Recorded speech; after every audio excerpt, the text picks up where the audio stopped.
और हमारी सनातनी परंपरा ऐसी कहती है कि ये जो मूर्ति पूजा है ये तभी से शुरू हुई, कि जब प्रहलाद को पत्थर में भगवान मिल सकते तो हमको क्यों नहीं मिल सकते। इसलिए मंदिरों में, घरों में पत्थर की मूर्तियां आने लगी।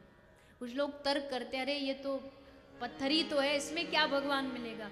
क्यों नहीं मिलेगा, विश्वास हो तो ठाकुर कहीं से प्रकट हो सकते हैं। आपको विश्वास मूर्ति में होना चाहिए।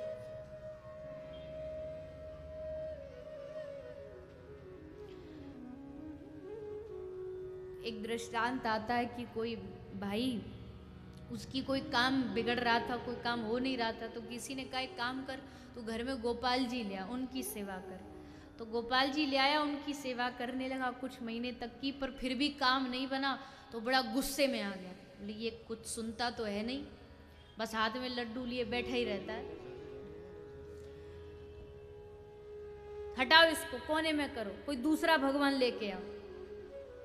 लोगों को आजकल भगवान बदलने में समय नहीं लगता है, मर्जी के हिसाब से भगवान चेंज होते रहते हैं, कामना के हिसाब से। सोमवार वाले अलग होते हैं, मंगलवार वाले अलग होते हैं, बाहर वाले अलग होते हैं, भीतर वाले अलग होते हैं, कितने तरह के भगवान होते हैं।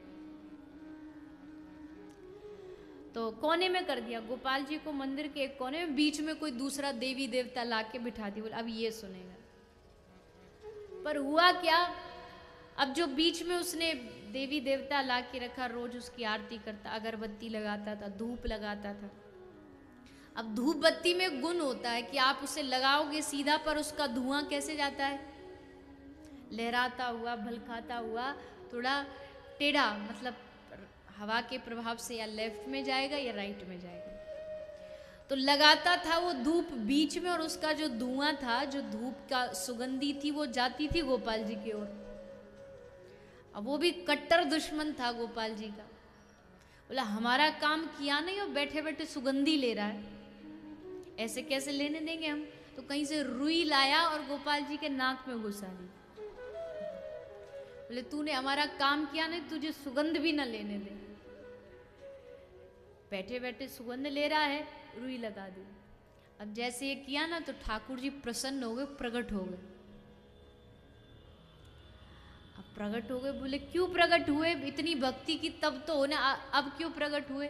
गोपाल जी ने कहा मैं इसलिए प्रसन्न हुआ, अब तक तू मुझे मूर्ति समझता था, पर कम से कम अब तूने समझा तो सही कि मूर्ति नहीं है, ये सूंघती भी है, ये खाती भी है, ये चलती भी है, ये बोलती भी है, तूने माना तो।